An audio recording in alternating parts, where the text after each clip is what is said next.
ان کا سوال یہ ہے کہ بینک کے کریڈٹ کارڈ، ڈیبٹ کارڈ یا ATM کارڈ پہ بہت سی کمپنیاں جو ہیں وہ ڈسکاؤنٹ دیتی ہیں، بہت سے دکاندار، بہت سے لوگ، تو کیا وہ لینا جائز ہے؟ بھائی جو بینک میں آپ پیسے رکھتے ہیں وہ ایک حساب سے آپ بینک کو قرض دیتے ہیں، اور نبی کی حدیث ذہن میں رکھیں کہ جو قرض نفع کھینچے وہ سود ہے، اس لیے بالکل اس طرح کی کوئی بھی آپ پروفٹ یا گفٹ کسی بھی کمپنی سے بالکل نہ لیں، وہ آپ کے لیے حرام ہے۔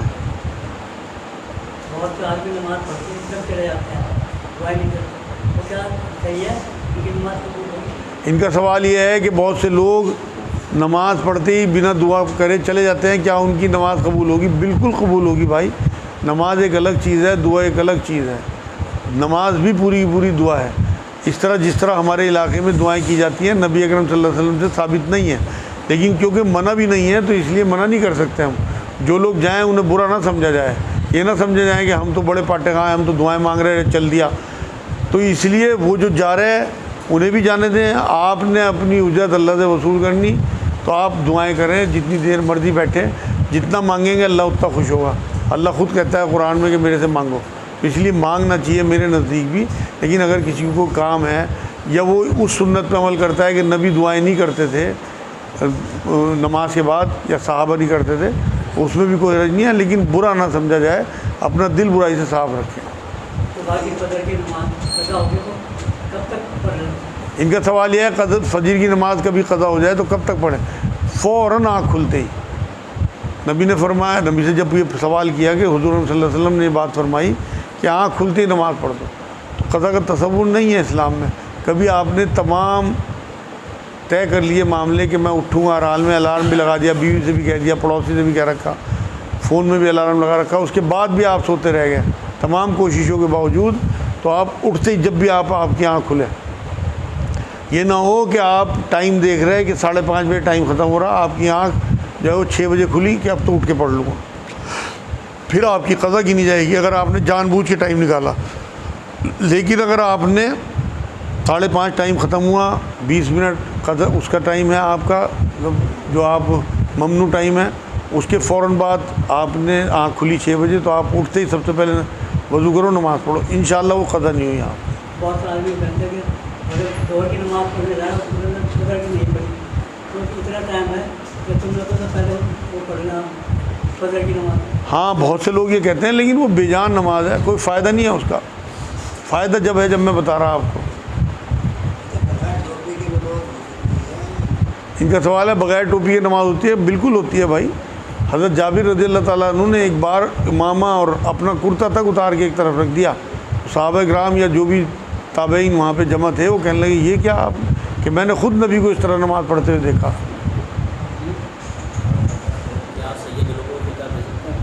ان کا سوال ہے کیا سید لوگوں کو فطرہ دے سکتے ہیں؟ بھائی فطرہ جو ہے وہ زکوٰۃ کی مانند ہے، سیدوں کو زکوٰۃ نہیں دے سکتے تو فطرہ بھی نہیں دے سکتے، بلکہ سیدوں کو گفٹ دینا چاہیے۔ نبی نے فرمایا زکوٰۃ کے علاوہ بھی تمہارے مالوں میں غریبوں کے حق ہیں، تو آپ خوش نصیب ہو اگر آپ کو سید ملتے ہیں، انہیں چھاتی سے بھی لگاؤ، اپنے سر پہ ہاتھ رکھواؤ ان کا، اور انہیں گفٹ بھی دو لفافے میں بند کر کے، کسی قسم کا کوئی احسان نہیں، اس طرح دو کہ بائیں ہاتھ سے دو، دائیں کو پتہ نہ لگے۔ ان کا سوال ہے کیا دعائے قنوت پڑھنا سنت ہے؟ بالکل بھائی سنت ہے، نبی کی بتائی ہوئی دعائے قنوت ہیں جو ہمارے معاشرے میں پڑھی جاتی ہے۔ اس کے علاوہ بھی کئی دعائیں ہیں ایسی جو نبی اکرم صلی اللہ علیہ وسلم سے منقول ہے اور پڑھنی چاہیے۔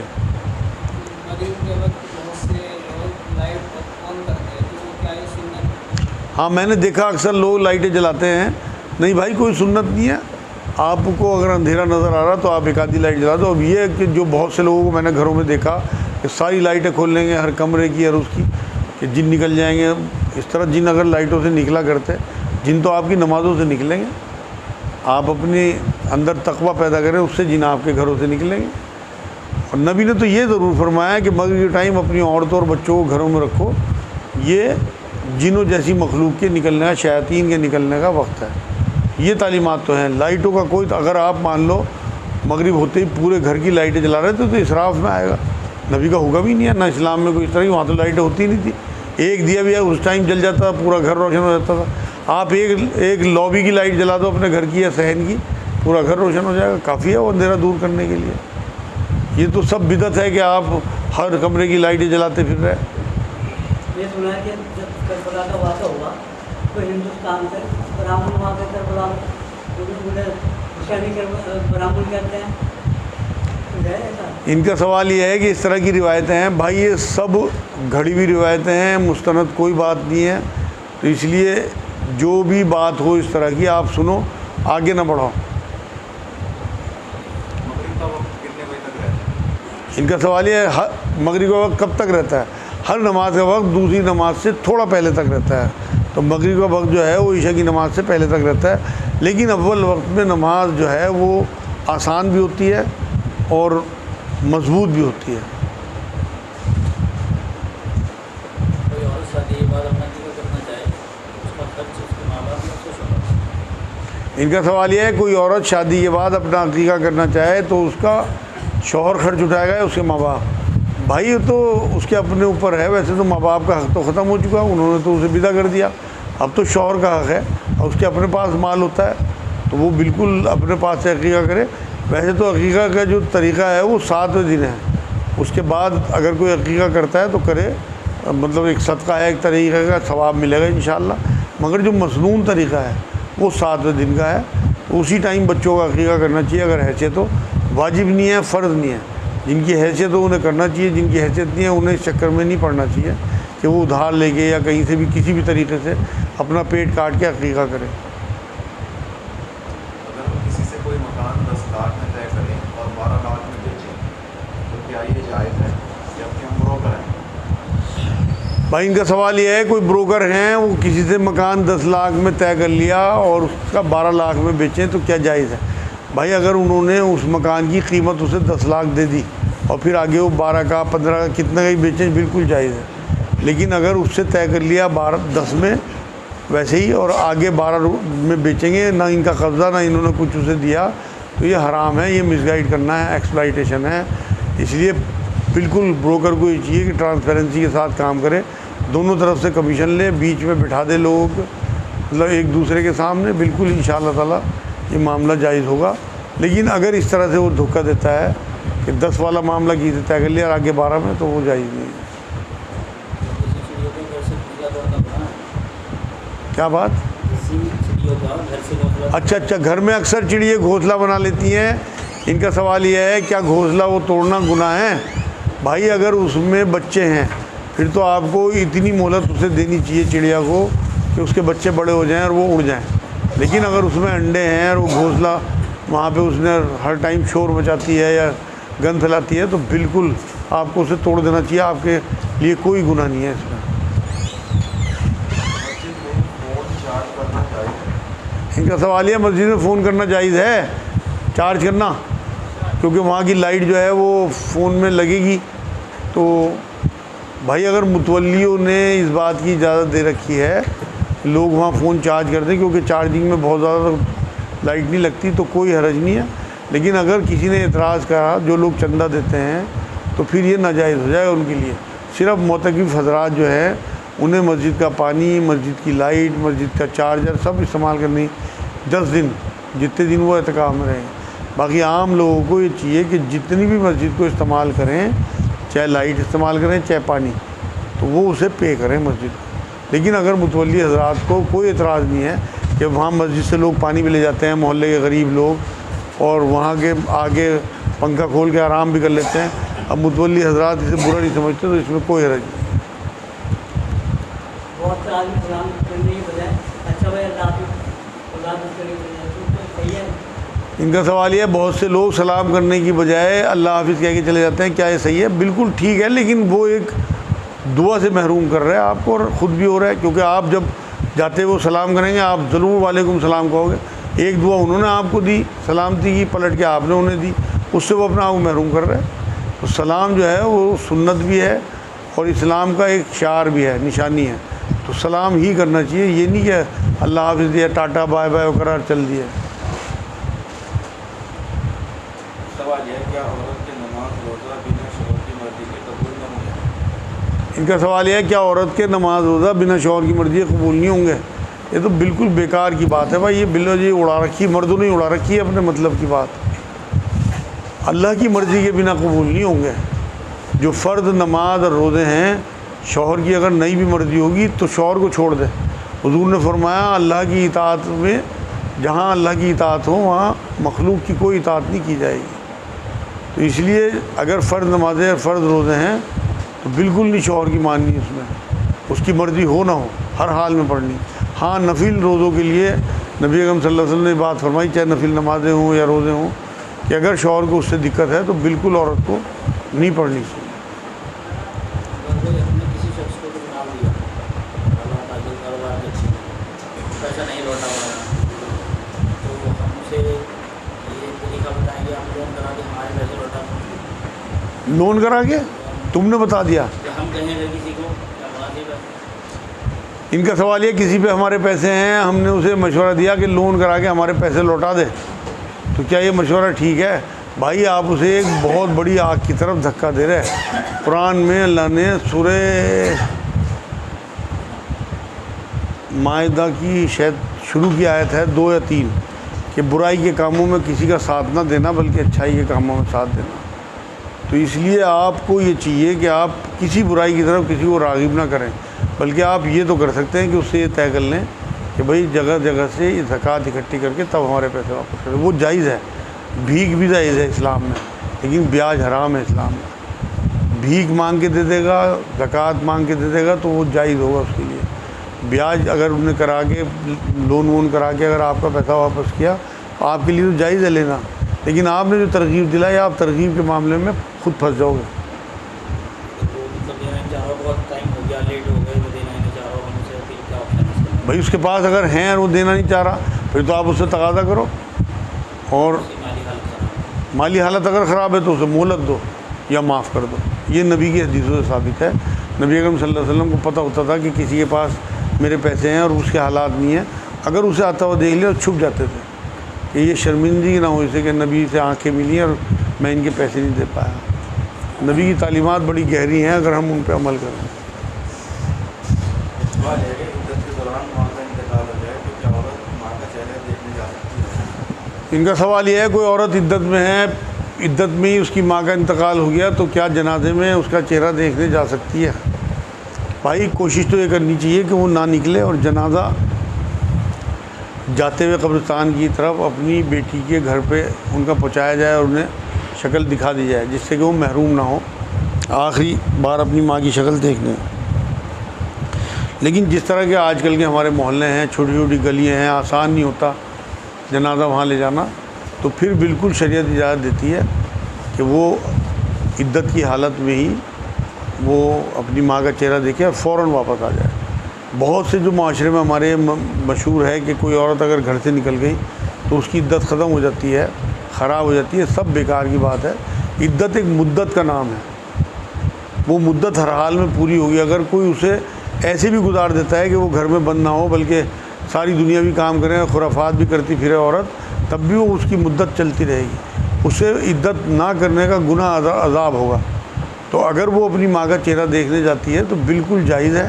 کسی ڈاکٹر کی بھی جا سکتی ہے، کوئی کیس چل رہا ہو عدالت میں بھی جا سکتی ہے، کوئی مجبوری اگر ایسی ہو وہ اپنی جاب پہ بھی جا سکتی ہے. لیکن اگر یہ ساری مجبوریاں نہیں ہیں اور ماں کو جو ہے ان کی ڈیڈ باڈی ان کے گھر تک پہنچ سکتی ہے اور چہرہ مبارک دکھایا جا سکتا ہے تو بالکل وہیں دکھائیں اسے اور اسے گھر سے نہ نکلنا پڑے، مجبوری ہو تو نکل جائے. کیا تلاوی میں قرآن ختم کرنا یا سننا سنت ہے؟ ان کا سوال یہ ہے کہ تراویحوں میں قرآن سننا اور ختم کرنا، سنانا کیا سنت ہے؟ بالکل سنت نہیں ہے بھائی. پورا قرآن نبی اکرم صلی اللہ علیہ وسلم نے نہ سنایا اور نہ سنا. ہاں جبرائیل علیہ السلام کو ضرور سناتے تھے اور سنتے تھے ان سے، دور کہلاتا ہے وہ. لیکن جو ترتیب ہمارے ہاں اس کی ہے تراویحوں کی، یہ نبی والی ترتیب نہیں ہے، یہ حضرت عمر نے ترتیب دی. لیکن ہے بہت سعادت کی بات کہ آپ قیام میں پورا قرآن سن لیں، پورے رمضان میں آپ اللہ کا کلام آپ کے کانوں میں پڑھے. ہے یہ نفلی عبادت، سنت نہیں ہے. لوگوں کو کہنے دو چاہے کتنی کتابوں میں سنت موقع، یہ الگ سنت اور یہ الگ سنت. بیکار کی باتیں ہیں جو چیز یہ منسوب کرنا ہے نبی اکرم صلی اللہ علیہ وسلم سے وہ باتیں جو نبی نے نہیں کہی، بلکہ معاذ اللہ حدیثوں میں یہ بات آتی ہے جس نے وہ بات میرے سے منسوب کی جو میں نے نہیں کہی وہ اپنا ٹھکانہ دوزخ بنا لے۔ اس لیے آپ ان باتوں کو ذہن میں رکھیں کہ ہم نفلی عبادت کرنے جا رہے ہیں، جانا ضرور، کیونکہ سال میں 1 مہینہ آپ کو ملتا ہے کہ اللہ کا کلام آپ قیام میں کھڑے ہو کے سن لیں۔ بڑی سعادت کی بات ہے، اور بہت دھیان سے سنا کرو، اور 29-30 دن کا ہی قرآن سنا کرو، جس سے 1 پارہ روز، جس سے تھکن نہ ہو، بوریت نہ ہو۔ اللہ کا اتنا بڑا کلام آپ سن رہے، نہیں سنو گے بہت بڑا ثواب ہے، جلدی سنو گے، بھاگا دوڑی کا سنو گے، بے توجہی کا سنو گے، غفلت کا سنو گے تو عذاب ہوگا۔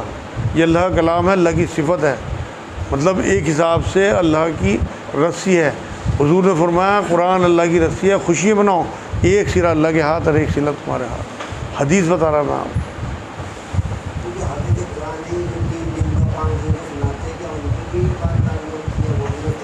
بالکل سب پہ یہ بات لاگو ہوتی ہے میرے بھائی، قرآن کی آیت ہے کہ قرآن کو ترتیل سے پڑھو۔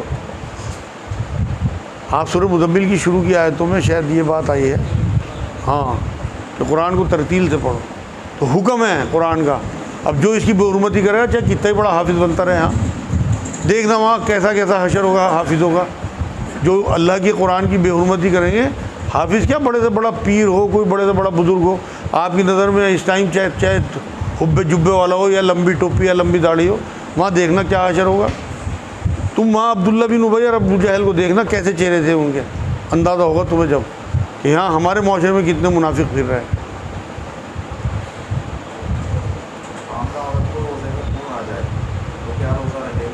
ان کا سوال یہ ہے حاملہ عورت کو روزے میں خون آ جائے تو کیا روزہ ہے؟ بالکل روزہ رہے گا بھائی، کیونکہ وہ تو اسے بیماری کا خون ہے۔ حاملہ کو تو حیض آتے ہی نہیں، کیونکہ جو بچے دانی سے اس کے خون آتا ہے وہی غذا تو بنتی ہے بچے کی، جس سے بچہ بڑھتا ہے۔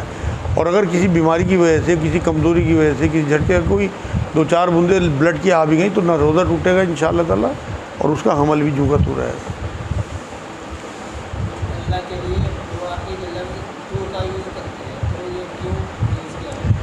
ان کا سوال یہ ہے کہ اللہ کے لیے واحد لفظ تو کہتے ہیں نا اللہ کو، یہ کیوں کہا ہے؟ یہ بالکل اسی سوال میں جواب ہے، کیونکہ وہ واحد ہے جتانے کے لیے کہ اللہ جیسا کوئی نہیں ہے، اللہ اکیلا ہے، یکتا ہے، اس وجہ سے۔ ویسے تو اللہ نے خود اپنے لیے ہم بھی لفظ بیان کیا قرآن میں، لیکن تو لفظ جو ہے وہ ایک حساب سے ہمیں حکم ہے کہ ہم تو استعمال کریں، جس سے ہمارے ذہنوں میں رہے کہ وہ اکیلا ہے۔ آپ خود سوچ کے دیکھنا، جب آپ کسی کو تو کہتے ہو تو اس میں صیغہ جو ہے وہ واحد کا صیغہ ہے کہ آپ صرف ایک آدمی کو مخاطب کر رہے ہیں۔ اللہ نے خود قرآن میں سورہ ہجر میں کہا کہ ہم نے اسے نازل کیا، ہم ہی اس کی حفاظت کریں گے، قرآن کی آیت ہے انا نحن نزلنا۔ تو وہ اللہ خود استعمال کر رہا ہے ہم کا صیغہ، لیکن ہمیں جو ہے وہ تو ہی کا صیغہ استعمال کرنے کی اجازت ہے، اور ہمیں کرنا بھی وہی چیز جس سے ہمارے اپنے ذہنوں میں رہے کہ ہم صرف ایک اللہ کی عبادت کرتے ہیں، اسی سے مدد چاہتے ہیں، اسی کا ساتھ چاہتے ہیں، اسی سے محبت کرتے ہیں۔ اگر کوئی ہمارے پاس دولت ہے اور ہم اس کا استعمال اپنے اوپر کم کرنا چاہتے ہیں، تو ایک کنجوسی میں تو نہیں آئی یہ چیز؟ ان کا سوال یہ ہے کہ اگر ہمارے پاس دولت ہے اور ہم اس کا استعمال اپنے اوپر کم کرتے ہیں تو یہ کیا کنجوسی میں تو نہیں آئے گا؟ بھائی اگر آپ اللہ کی راہ میں بانٹتے ہیں اور اپنے اوپر کم خرچ کرتے ہیں تو یہ تو سنت ہوگا نبی کی بھی اور صحابہ کی بھی، لیکن اگر آپ اسے سینت کے روک رہے اور گن کے اپنی تجوری میں بڑھتے ہوئے خوش ہوتے ہوئے، تو اس میں تو قرآن کی آیتیں ہیں۔ ایسے لوگوں کے لیے تو اللہ نے کہا کہ ان کے لیے افسوس ہے، وہ لفظ استعمال کیا کہ ان کے لیے افسوس ہے کہ یہ سینت کے جو رکھنے والے ہیں، ہمزہ شاید لفظ آیا، ہمزہ، ہاں، تو جو لوگ سینت کے پیسے رکھیں گے ان کا تو بہت حشر ہونے والا۔ یہ تک کہا قرآن نے کہ ان کے سکوں سے انہیں داغا جائے گا دوزخ میں۔ جو سکے مطلب جو آپ دولت بنا کے رکھو گے، سونے چاندی بنا کے، اس سے ہی آپ کی جو ہے وہ آپ کی پیٹھیں اور آپ کی پیشانی داغی جائیں گی، پتہ لگ جائے گا کہ یہ کنجوس تھا۔ کیونکہ سب سے بڑا صدقہ نبی نے بتایا اپنے بیوی بچوں پہ خرچ کرنا ہے۔ کنجوس آدمی سب سے پہلے اپنے بیوی بچوں کا خرچہ روکتا ہے۔ تو اس لیے اگر اللہ نے آپ کو دیا تو آپ خوب اللہ کی راہ میں بانٹو، اپنے اوپر کم خرچ کرو۔ لیکن اگر اتنا دل نہیں ہے تو کم سے کم اپنی معیاری زندگی، اپنے بیوی بچوں کو اچھی ایجوکیشن، اچھا پہننا اوڑھنا۔ کیونکہ ایک صحابی بیٹھے ہوئے تھے، حضور کو پتہ تھا کہ پیسے والا آدمی ہے، حلیہ دیکھ کے حضور نے ان کو کہا کھڑے ہو مجمع کے بیچ میں سے، جاؤ اپنا حلیہ صحیح کر کے آؤ۔ لوگوں کو پتہ ہونا چاہیے کہ اللہ نے تمہارے پر رحمت کی ہوئی ہے. تو اگر پیسے ہونے کے بعد آپ پھٹے ہوئے یا میلے کپڑے پہنے پھر رہے تو آپ کے اللہ کے ہاں پکڑے جائیں گے. سوال ہے کیا غیر مسلم عورتوں کی آئی برو بنانے کی اجرت دینا جائز ہے؟ کیا بنانا بھی جائز ہے؟ ان کا سوال یہ ہے کیونکہ آئی برو جو ہے وہ اسلام میں حرام ہے، حدیث پاک سے بات ثابت ہے. تو غیر مسلم عورتوں کی آئی برو بنانا کیا جائز ہے اور اس کی کمائی کیا جائز ہے؟ بھائی بنانا اگر جائز ہوگی تو اس کی کمائی بھی جائز ہوگی، لیکن یہ کام عورتیں کریں. اگر کوئی مرد کسی غیر مسلم عورت کی آئی برو بناتا ہے تو وہ اس کو چھونے کی عوض میں وہ کمائی حرام ہو گئی. اگر کوئی عورت آئی برو بناتی ہے کیونکہ غیر مسلموں پہ شریعت لاگو نہیں ہے تو بالکل وہ بنانا بھی جائز ہے اور اس کی کمائی بھی جائز ہے، لیکن عورت کی بنائے اور مرد جو ہیں وہ مردوں کے کام کریں اس کے بیوٹی کے، تو کوئی حرج نہیں ہے. بیوٹی پارلر مردوں کے بھی کھلتے ہیں، اگر کریں مردوں کے کام تو کوئی حرج نہیں ہے. عورت مردوں کو ہاتھ نہ لگائے، مرد عورتوں کو ہاتھ نہ لگائے، اسلام کی یہ تعلیمات ہے. میرا بھائی روز سینکڑوں درہم کا کھانا کبوتروں کو ڈالتا ہے، کیا یہ پیسہ انسانوں پر خرچ کرنا افضل ہے؟ ان کا سوال یہ ہے کہ ان کا کوئی بھائی جو ہے وہ سینکڑوں روپے کا دانہ روز کبوتروں کو ڈالتا ہے، سینکڑوں درہم لکھے، اس کا مطلب سعودی میں ہوگا یا کہیں گلف میں. تو کیا وہ پیسہ انسانوں پہ خرچ ہونا چاہیے یا جانوروں پہ ٹھیک ہے جو پرندوں پہ؟ دیکھو جی، قرآن میں اللہ نے کہا کہ پرندے جو ہیں وہ خالی پیٹ نکلتے ہیں اور رات کو اللہ بھرے پیٹ انہیں گھونسلوں میں واپس کر دیتا ہے. ایک جگہ قرآن میں اللہ نے کہا کہ تمام جی جان دانداروں کا رزق جو ہے وہ اللہ نے اپنے ذمے لیا ہوا ہے. تو تمام جتنے بھی ایسے جانور ہیں، چرند پرند ہیں، ان سب کا رزق اللہ کے ذمے ہے. تو اس لیے میرے نزدیک غریب ملک ہیں، غریب مسلمان ہیں، یہ پیسہ ان پہ زیادہ خرچ ہونا چاہیے. آپ وہاں پیسہ خرچ نہ کریں. اگر آپ نے کوئی جانور پال رکھے تو ان کی تو کفالت آپ کے ذمہ آ گئی. اگر وہ خدا نہ خواستہ آپ کی دیکھ بھال نہ کرنے کی وجہ سے ان کی ڈیتھ ہو گئی تو آپ اللہ کے ہاں پکڑے جائیں گے. جیسے ایک بلی ایک نیک عورت نے باندھ رکھی تھی، اسے کھانا نہیں دیا، حدیثوں میں یہ واقعہ آتا ہے، اور وہ مر گئی تو حضور نے کہا دوزخی ہے. تو اس لیے پالنے سے بچیں، جانوروں کو، پرندوں کو قید کرنے سے بچیں، اس طرح سے انہیں عادت ڈالنے سے بچیں. اگر آپ کی حیثیت ہے تو آپ ان غریب مسلمانوں کو اپنے ملک میں اپنے رشتہ داروں کو پیسہ بھیجیں جو محروم ہیں کھانے پینے سے، کیونکہ یہ ہمیں حکم ملتا ہے حدیثوں سے. لیکن پرندوں کو، چڑیوں کو، جانوروں کو جن کا رزق اللہ نے، آپ نے کبھی نہیں سنا ہوگا کہ پرندے جو ہیں وہ بھوکے مر گئے. انسان تو سنا ہوگا کہ بھوک سے مر گئے، پرندے نہیں مرتے، ان کا رزق اللہ نے اپنے ذمے لیا ہوا ہے. اور ایسے جگہیں بنا دی کہ وہ خالی پیٹ نکلتے ہیں، بھرے پیٹ اپنے گھونسلوں میں، اپنی بلوں میں یا اپنی غاروں میں پہنچ جاتے ہیں، چاہے وہ درندے ہوں اور چاہے وہ پرندے ہوں. تو اس لیے میرے نزدیک، میرے علم کے حساب سے وہ ٹھیک نہیں کر رہے، بلکہ وہ اگر زیادہ پیسے خرچ کر رہے ہیں تو تھوڑا سا چارہ ڈال دیا کریں اگر انہیں شوق ہے 10-20 روپے کا، اور باقی جو ہے وہ سارا غریب مسلمانوں میں خرچ کریں یا غریب انسانوں میں.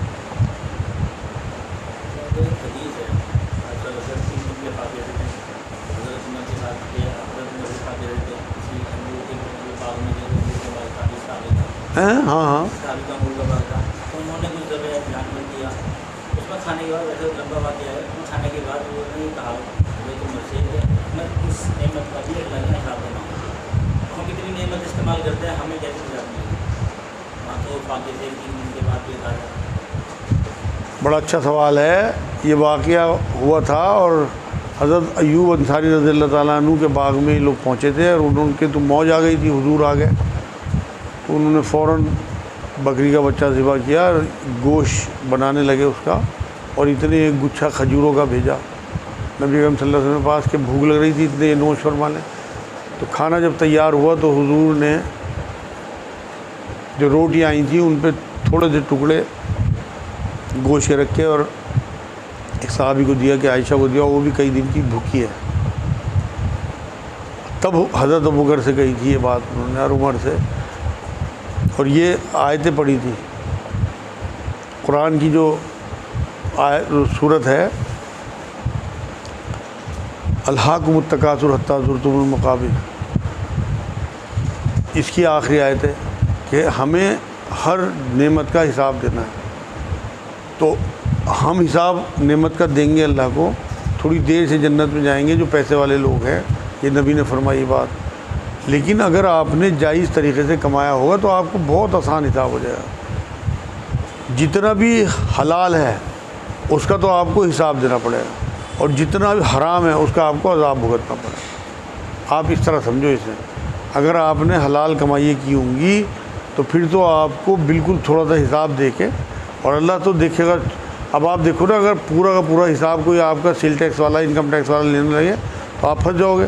وہ تو سرسری نظر ڈالے گا کہ ہاں اسے سب پتہ ہوگا، اسے کوئی یوں تھوڑی کہ اللہ تجھے پتہ نہیں تو کیا دیکھ رہا، اسے پتہ تو سب ہوگا، مگر ایک ضابطہ پورا کرنا تو وہ ٹک لگائے گا کہ چلو ہو گیا۔ لیکن اس ٹک لگانے میں بھی ٹائم لگے گا نا، لاکھوں کروڑوں کی بھیڑ ہوگی، تو جو غریب لوگ ہوں گے متقی پرہیزگار وہ جا چکے ہیں۔ نبی نے یہی بات فرمائی، 50 برس کا شاید ذکر کیا کہ جو امیر لوگ ہوں گے وہ غریبوں سے 50 برس بعد جنت میں داخل ہوں گے، صرف حساب کتاب کی وجہ سے۔ اسی لیے نبی ہوں، صحابہ ہوں، بہت کم حساب رکھا اپنے پاس مال کا۔ ان لوگوں کے بارے میں کہی تھی بات حضرت عبد الرحمن بن عوف، حضرت عثمان، کہ یہ لوگ جو ہیں یہ حساب کی وجہ سے جنت میں تھوڑا دیر سے جائیں گے، روایتوں میں یہ بات آتی ہے۔ ٹائم دیکھ لو بھائی آج کا، وہی ماشاءاللہ۔ چلو آج کے لیے اتنا ہی کافی ہے انشاءاللہ، وما علینا الا البلاغ۔